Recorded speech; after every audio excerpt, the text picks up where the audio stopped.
दोस्तों, भगवान श्री कृष्ण ने बताया किन पापों के कारण मनुष्य को कुत्ते का जन्म मिलता है। मित्रों, प्रत्येक मनुष्य को उनके कर्मों के अनुसार उन्हें मृत्यु के बाद सजा भोगनी पड़ती है। जब उनकी सजा पूरी हो जाती है तो उन्हें पुनः पृथ्वी लोक पर दूसरा जन्म प्राप्त होता है। जो जैसा कर्म करता है उसे उसी प्रकार से दोबारा योनि प्राप्त होती है।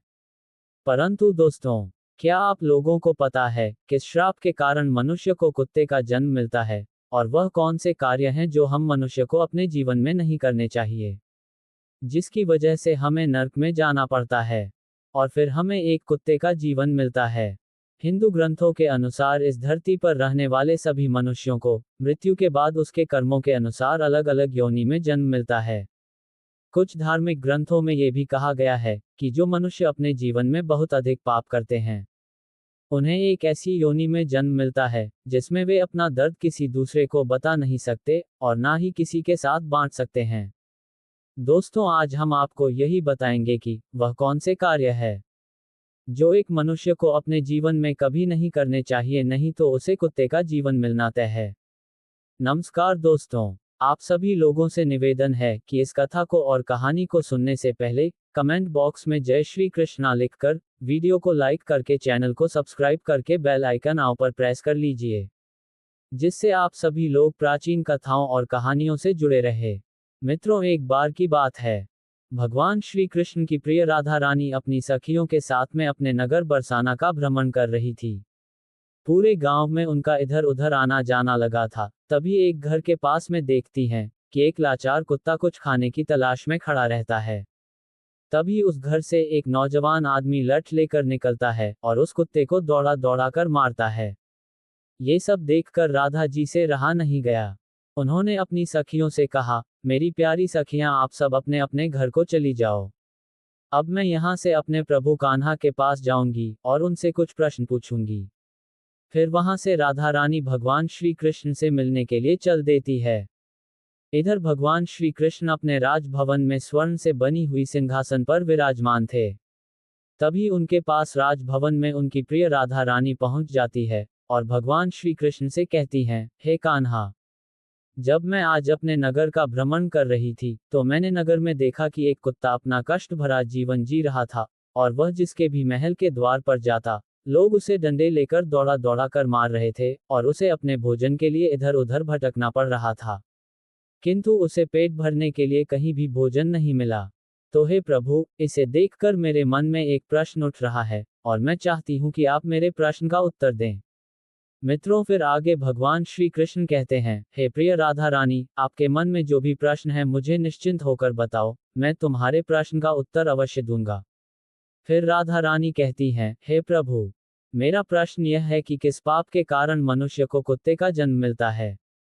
मित्रों, फिर आगे भगवान श्री कृष्ण कहते हैं, हे प्रिय राधा रानी, आज मैं आपको एक कथा सुनता हूँ जिसे सुनकर आपको आपके प्रश्न का उत्तर अवश्य मिल जाएगा। इसीलिए हे प्रिय, इस कथा को पूरे मन से सुनना।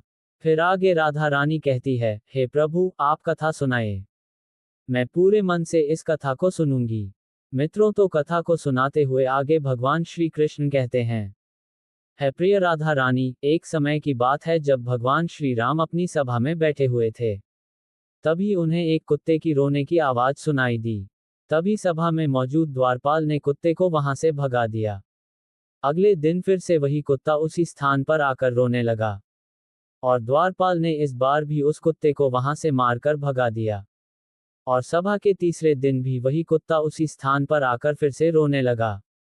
तो भगवान राम के मन में एक प्रश्न उठने लगा कि आखिर यह कुत्ता रोज रोज मेरे दरबार के बाहर ही क्यों रोता है। फिर भगवान राम ने उस कुत्ते के रोने का कारण जानना चाहा और द्वारपाल से कहा कि उस कुत्ते को यहाँ बुला कर लाओ। तो उस कुत्ते को बुलाने के लिए द्वारपाल उसके पास गए और बोले, प्रभु श्री राम ने आपको अपने दरबार में बुलाया है। तो कुत्ता बोला, हे मुनिवर, मुझे एक ऐसी योनि में जन्म मिला है जिसका मंदिर, राजभवन, रसोई घर और गौशाला जैसे पवित्र स्थान पर जाना माना है। तुम जाकर प्रभु श्री राम से कह दो कि वह स्वयं मुझसे मिलने के लिए यहाँ पर आ जाएं। और फिर द्वारपाल ने कुत्ते की सारी बातें भगवान श्री राम से जाकर बताई, और ऐसा सुनकर भगवान श्री राम स्वयं उस कुत्ते के पास गए। और उससे कहा कि तुम रोज मेरे दरबार के बाहर आकर क्यों रोते हो। तो कुत्ते ने भगवान श्री राम से कहा, हे प्रभु, मैंने कोई अपराध नहीं किया है। फिर भी एक सन्यासी ने मुझे पत्थर से मारा है, जिसके कारण मेरा पैर टूट गया है। और अब मुझे बहुत पीड़ा हो रही है, और इसी कारण मैं रोज आपके दरबार में आकर रोता हूँ। मित्रों, फिर आगे भगवान श्री कृष्ण कहते हैं, हे प्रिय राधा रानी, उस कुत्ते की पीड़ा को देखकर प्रभु श्री राम को बहुत दुख हुआ। फिर भगवान श्री राम ने अपने दरबारी को अपने दरबार में बुलाया और कहा, हे दरबारी, जाओ, जाकर वह सन्यासी जहां भी हो, उसे ढूंढ करके हमारे दरबार में अति शीघ्र लेकर आओ। भगवान श्री राम की आज्ञा पाते ही उनके 2 सैनिक वहां से सीधा सन्यासी के घर पहुंच गए और उस सन्यासी को पकड़कर अपने साथ में लेकर के भगवान श्री राम के दरबार में आ गए। फिर उस सन्यासी से कहा, क्या ये सत्य है कि तुमने इस कुत्ते को पत्थर मारा है, जिससे इसका पैर टूट गया है और यह अब ठीक से चल भी नहीं पा रहा है? तो उसने क्या अपराध किया था, जिसके कारण तुमने इस बेजुबान कुत्ते का पैर तोड़ दिया? तब वह सन्यासी कहता है, हे प्रभु, मैं भिक्षा के लिए रास्ते से जा रहा था, तभी इस कुत्ते ने मेरी भिक्षा का अन्न छू लिया था, और इसी वजह से मुझे क्रोध आ गया और मैंने पत्थर उठाकर इसको जोर से मार दिया, जिसके कारण इसका पैर टूट गया। सन्यासी की यह बात सुनकर श्री राम ने कहा, क्या आपको पता है कि यह एक ज्ञान विभिन्न पशु है? यह अपना पेट भरने के लिए ऐसा करते हैं और इनको इतनी अक्ल नहीं है कि ऐसा नहीं करना चाहिए। और यदि इस कुत्ते ने आपके अन्न को छू लिया था तो इसमें इसका कोई अपराध नहीं है, और ऐसा करना तो इसकी स्वाभाविक प्रवृत्ति है, और इतनी सी बात के लिए आप इस कुत्ते को इतनी बड़ी सजा नहीं दे सकते हैं। और अपराध इस कुत्ते ने नहीं, अपराध तो आपने किया है, जो एक सन्यासी होकर इस कुत्ते का पैर तोड़ दिया है, इसलिए आप ही इसके अपराधी है। मित्रों, फिर आगे भगवान श्री कृष्ण कहते हैं, हे प्रिय राधा रानी, भगवान श्री राम उस कुत्ते से कहते हैं कि यह सन्यासी तुम्हारा अपराधी है और तुम जो चाहे वह सजा इसको दे सकते हो। फिर भगवान श्री राम की यह बात सुनकर उस कुत्ते ने कहा, हे भगवान, इस सन्यासी को किसी महल का राजा बना दिया जाए।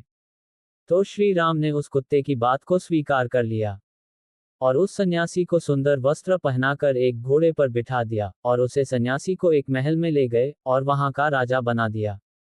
जब वह सन्यासी राजा बनकर एक स्वर्ण से बनी हुई सिंहासन पर बैठ गया, उसे वस्त्र भी राजा महाराजा जैसे मिल गया। इतनी सारी सिनो शौकत को पाकर वह सन्यासी अति प्रसन्न हुआ। फिर सोच रहा था कि मैंने अपने जीवन में कभी सपना भी नहीं देखा था कि मैं एक राजा बनूंगा, और एक कुत्ते ने मुझे राजा भी बना दिया।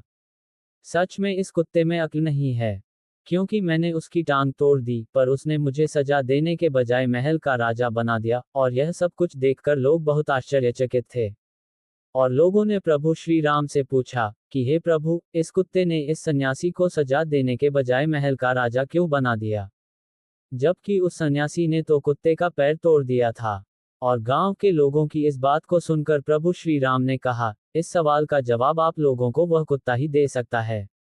तब सभी लोग उस कुत्ते के पास गए और उस कुत्ते से पूछा कि आपने उस सन्यासी के साथ ऐसा क्यों किया है?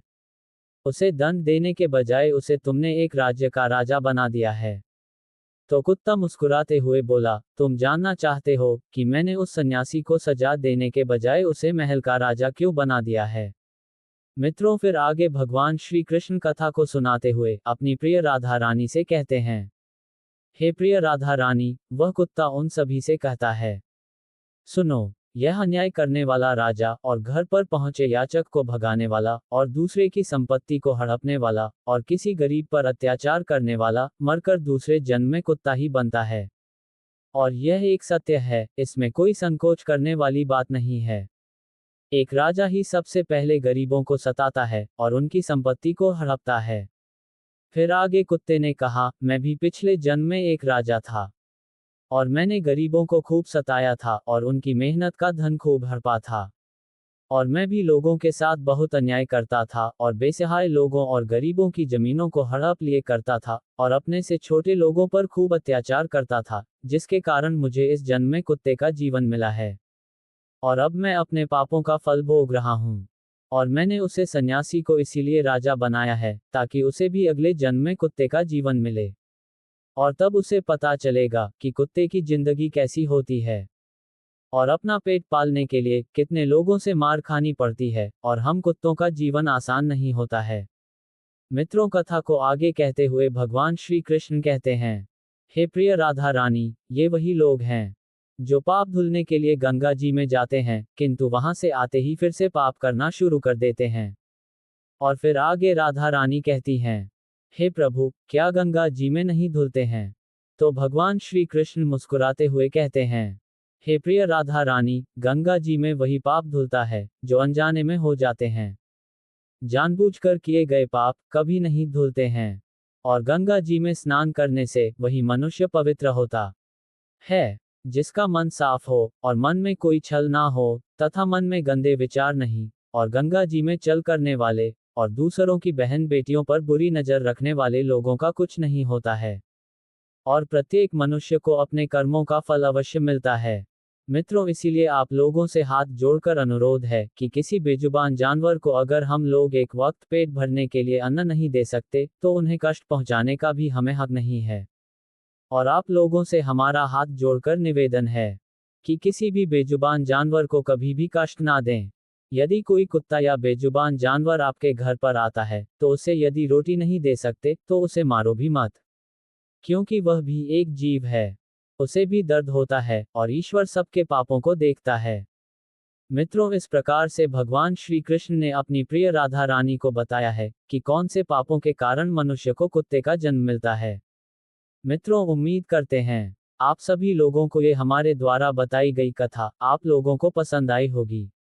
अगर आप लोगों को ये कथा पसंद आई हो तो वीडियो को लाइक जरूर करें, और कमेंट में जय श्री कृष्णा लिखकर चैनल को सब्सक्राइब करके बेल आइकन ऑल पर प्रेस कर लीजिए।